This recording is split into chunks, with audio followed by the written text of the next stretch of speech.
everyone, it's Taylor here today. I'm going to share with you how I created this card using the mirrored stamping technique and a new tool in my craft room, the Waffle Flower Mini Media Mat. Perhaps you're familiar with the original Waffle Flower Water Media Mat, and this mini media mat is everything you love about the original in a mini size. It folds up perfectly for travel and it's great for those card size projects. I'll also be using the 1 in a Bazillion stamp set, the cute whale, along with several stencils. I have the Heart to Heart stencil, the Set the Scene Waves stencil strips, and the Masking Stencils in the rectangles that come in 2 different sizes. I'll also be using some stamping mask paper to create masks for my images, along with purple tape. I have the shimmer liquid and an eyedropper bottle of water. Then I'll also be using my blender brushes with strawberry milkshake and blue raspberry and Oreo for the image stamping. The mini media mat is made of silicone and the back is a non-slip surface, so it works great on lots of different workspaces. It doesn't move around on you at all. You can see here that I have set it up in my MISTI. It doesn't fit just perfectly, but I found it fit well enough for this particular technique.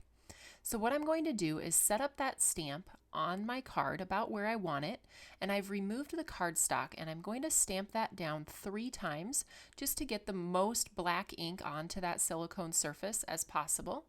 Then after I've stamped that image 3 times in the same spot, I'm going to take my cardstock and place it down in the corner, just using my fingers to press that into place, and when I pull that up, you can see the whale image is reflected in the opposite direction. I've grabbed my stamper's spritz to clean the ink off of my media mat and from my stamp as well. Then I'm going to bring my cardstock back into place on my MISTI and set up the stamp facing the direction it was intended. I'm going to stamp that down with the Oreo ink, and you can see I now have 2 whales that are facing each other perfectly. Next, I'll color the whales with my Copic markers in a few different blending combinations for the blue and the gray. I also decided to make one whale blue on the bottom and the other pink to go with my love-themed hearts and sentiment that I plan to add to this card. I'm finishing here with a little bit of the darker gray and then coming back in with the lighter to blend those 2 colors together. Once I'm finished with my coloring, it's time to create my masks. Now I need to use my media mat once again to create a reverse mask on that masking paper and then create a right side mask using that original stamp the way it was intended.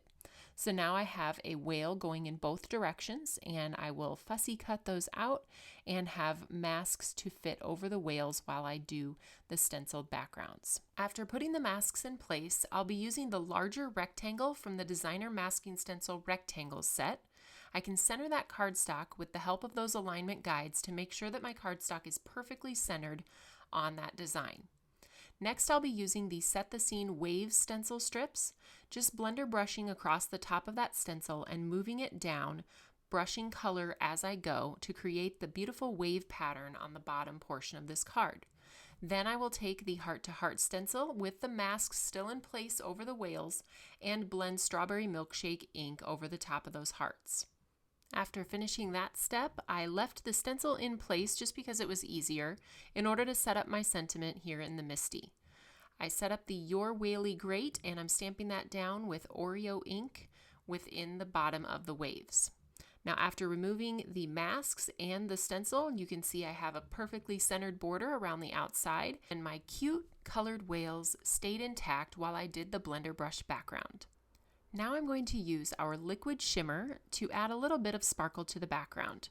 I have 2 drops of the liquid shimmer along with 2 drops of water, and I'm using a paintbrush just to paint that over some of the larger hearts in the background. And when I lift that up to the camera, you can see the beautiful sparkle that adds to the project. You can paint the shimmer over colored images or over inked backgrounds. You can also create your own shimmer sprays with it, so it's a really versatile product that I love using. I have here a blue raspberry card base that I'm going to add my card panel to with some foam squares, and then my card project will be all finished. I hope you learned something new today, and I can't wait to see what you find to mirror in your collection. If you're looking for any of the products I used in this video, you can find them at tailoredexpressions.com.